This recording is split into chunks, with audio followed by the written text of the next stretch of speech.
Hi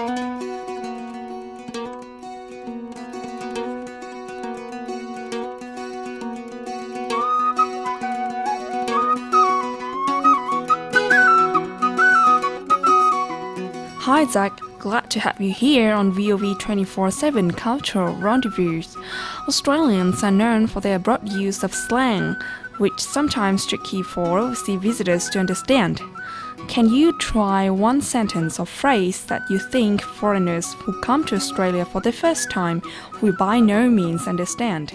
I think one of the more challenging Australian phrases is to have a good one, which is typically said as you say goodbye.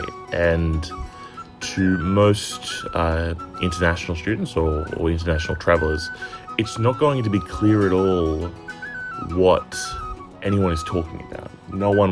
They're going to ask, well, have a good what? And that's what I've found a lot of my friends have asked when I've said it to them in their early travels. What do you think is the major difference between English and Australian? I think the difference, or the biggest difference in between English and Australian is that we've put our own spin on it in much the same way Americans made their own form of English, and we've made it our own way. I think that's reflective of our culture. I think everyone's aware of the very iconic "g'day," which is effectively meant to say "have a good day," but there are a lot of other Australian slangs like "going bananas," which is effectively saying to go crazy. But there's also things like saying something is chockers, which effectively means like your bag is full, and it's just very funny. What do these phrases say about Australian culture? Absolutely. I think it's one of the most indicative things about Australian culture, and I think it's something that's hugely reflective of the fact that we want, or we have, a culture which is very laid back, and a culture which doesn't want you to stress too much. And I think that's absolutely Australian. I am aware that Australians have the habit of shortening words, which sometimes makes it hard for people to understand. What are they? Absolutely, and I agree with that.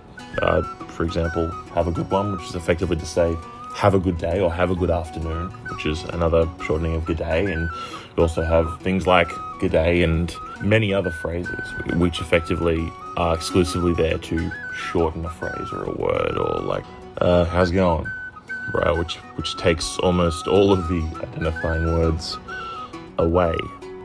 And another example is that we shorten places like Woolies, which is short for a store called Woolworth, which is a big grocery market.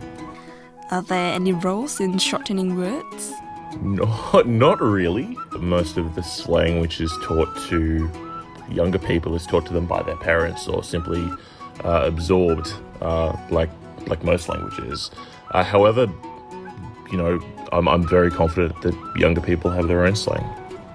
Oh yes, I'm curious to figure out whether it's the popular thing for Australian youngsters to use slangs in everyday conversation. They love them. When I was a younger man, we absolutely had our own slang that our parents didn't use and our families didn't use, and I'm confident the youth of today also have that sort of slang.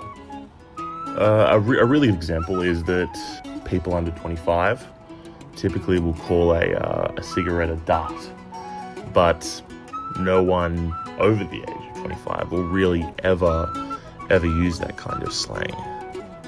Another example is younger Australians are far more likely to call $50 notes pineapples due to their yellow colour, far more often than their parents or grandparents would.